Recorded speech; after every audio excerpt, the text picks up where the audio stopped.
Hello అండి, అందరికీ శివరాత్రి శుభాకాంక్షలు. ఇంకా ఈరోజు ఉదయాన్నే లేచేసి చక్కగా ఇల్లు వాకిలు తడిగుడ్డ పెట్టేసుకుని గడపను కూడా శుభ్రంగా కడిగి పసుపు రాసి గడపకి బొట్లు పెట్టుకుని అట్లనే వాకిట్లో ముగ్గేసుకుని ఉదయం అయితే ఇంట్లో శివుడికి పూజ, అలాగే కుదిరితే శివాలయానికి వెళ్ళొస్తూ ఉంటాం కదా. అయితే ఈరోజు నాకేమైందంటే చక్కగా ఉదయాన్నే పూజ అది కంప్లీట్ అయిపోయిందండి. రోజు అయితే ఉదయాన్నే లేచేదండి యోగి, కానీ ఈరోజు ఉదయాన్నే లేవలేదు. నా పనులన్నీ త్వరగా అయిపోయినాయి. ఇంకా 7:30కి లేచింది. ఇంకా లేచి దానికి కూడా స్నానం చేయించిన తర్వాత అందరం కలిసి గుడికి వెళ్దాం అనుకుని వెయిట్ చేస్తూ ఉండిపోయాము. నేనైతే ఫస్ట్ నుంచి కూడా శివరాత్రికి ఉపవాసం అయితే ఉండేదాన్నండి. అయితే ఎట్లా ఉంటాము అంటే ఉదయాన్నే లేచి చన్నీళ్ళతో తలస్నానం చేసి గుడికి వెళ్ళి వచ్చేస్తాము. ఇంట్లో పూజ మిగతావన్నీ కూడా మామూలు పనులు అన్నీ కూడా చేసుకుంటాము. కాకపోతే ఏంటంటే ఇంకా ఏమీ తినము, జస్ట్ మంచినీళ్ళు, పాలు, ఫ్రూట్స్ తినేసి ఉంటానండి. అయిన తర్వాత ఈవినింగ్ మళ్ళీ ఒకవేళ కార్తీక మాసంలో నాకు కనుక 365 ఒత్తులు వెలిగించుకోవడం కుదరకపోతే శివరాత్రి సాయంకాలం నాడు వెలిగించుకుంటానండి. ఎందుకంటే ఆ రోజు ఎలానో ఉపవాసం ఉంటాం కాబట్టి సాయంకాలం వెలిగించుకుంటాను. ఇంకా ఆ రోజు రాత్రి అంతా కూడా అలానే ఉపవాసం ఉండి జాగరణ చేసుకుంటామండి. అయితే కొంతమంది ఈ జాగరణ విధానం ఎట్లా ఉంటుందంటే 12 వరకు ఉంటారు, కొంతమంది తెల్లారుజామున 4 వరకు ఉంటారండి. నేనైతే మోస్ట్లీ తెల్లారుజామున 4 వరకు ఉండడానికి ట్రై చేస్తానండి. 12 అయితే చాలామంది ఏంటంటే ఇంకా ఓకే లింగోద్భవ కాలం అయిపోయింది కదా అని చెప్పి కొంచెం నిద్రపోతారండి. ఏమీ తినరు, నిద్రపోతారు. ఉదయాన్నే లేచి మళ్ళీ స్నానం చేసి పూజ చేసుకుంటారు. నేనైతే ఇంకా తెల్లారి వరకు ఉండటం అలవాటండి. కానీ ఏమవుతుంది అంటే యోగి డెలివరీ అయిన తర్వాత ఒక 2 ఇయర్స్ ఆపరేషన్ అయిపోయి ఏం తినకుండా ఉండలేక చేయలేదు. అండ్ ఇంకా ఇయర్ చేద్దాం అనుకున్నాను, కానీ ఇయర్ కూడా నాకైతే కుదరలేదండి.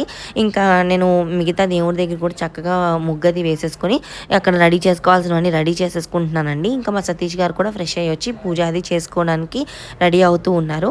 అయితే ఇక్కడ నేనేంటంటే ఇంక ఈసారి ఉపవాసం ఏం లేదు కదా, పూజ వరకు గుడికి వెళ్ళొచ్చేసిన తర్వాత ఏదైనా తిందామని చెప్పి ఉద్దేశంతో అనుకుంటూ ఉన్నాము.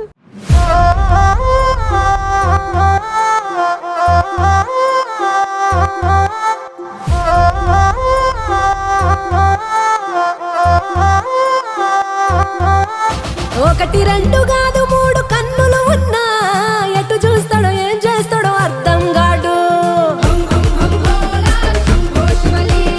100 దాకా దాదాపు వరుసలు ఉన్నా ఎవరికేమైతాడో తెలపడు చూడు.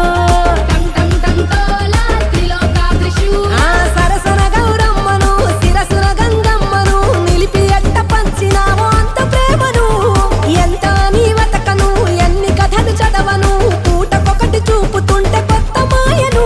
అభయంకర కింకర ఘీంకర శంకరుడా,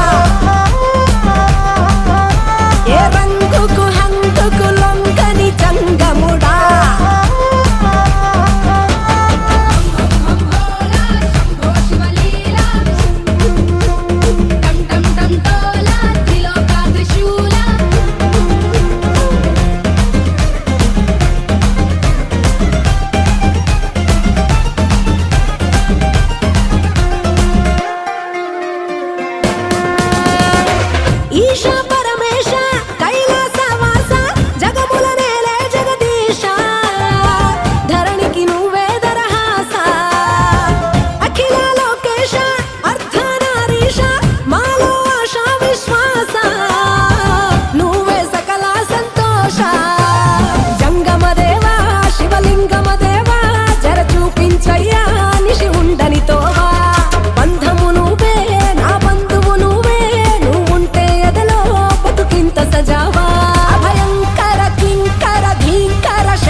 सुखहरता दुःखहरता वार्ता विघ्नाची निर्विपूर्वी प्रेम कृपा जयाची सर्वांगी सुंदर उटशेंदुराची कंठी जलके माल मुक्ता पालाची जय ओ जय देव जय देव जय देव जय मंगलमूर्ति ओ श्री मंगलमूर्ति दर्शन मात्रे मान कामना पूर्ति जय देव रत्नाखचित फर तुझ गौरी कुमार चंदनाची ओटी कुमकुम केशर हीरे जडित मुकुट शोभतो बर रुजुन तेनु पूरे चरणी गगरिया जय देव जय देव जय देव जय देव जय मंगलमूर्ति ओ श्री मंगलमूर्ति दर्शन मात्रे मान कामना पूर्ति जय देव लंबोदर पीतांबर फणिवर वंदना सरल सुंड वक्रतुंड त्रिनयना दशरामाच वट्पहे सदना संकटी पावावे निर्वाणी रक्षावे सुरवर वंदना जय देव जय देव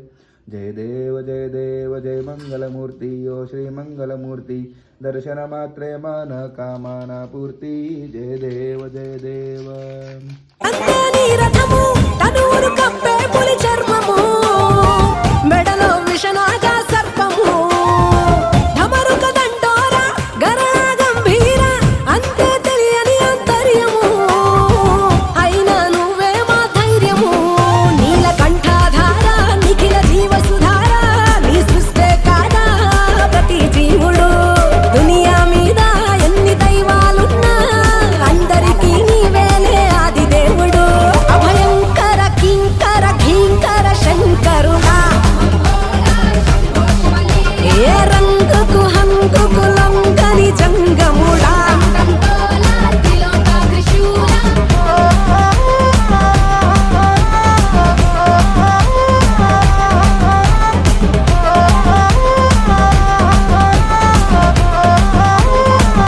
అంతేని రథము తనువురు కప్పే పులి చర్మము మెడలో విషనాగ సర్పము ఢమరుక దండోర గరళ గంభీర అంతే తెలియని అంతర్యము అయినా నువ్వే మా ధైర్యము నీలకంఠాధార నిఖిల జీవసుధార నీ సృష్టే కాదా ప్రతి జీవుడు దునియా మీద ఎన్ని దైవాలున్నా అందరికీ నీవేలే ఆది దేవుడు అభయంకర కింకర ఘీంకర శంకరుడా ఏ రంగుకు హంగుకు లొంగని జంగముడా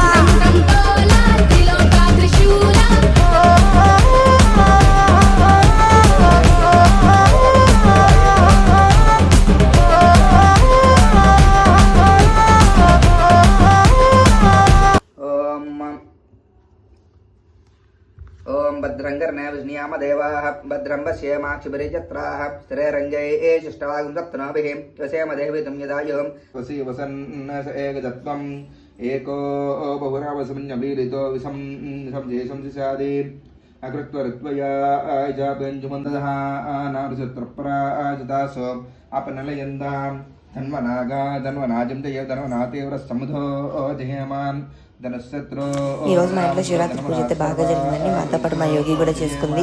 హర హర మహాదేవ శంభో శంకర ఓం నమః శివాయ.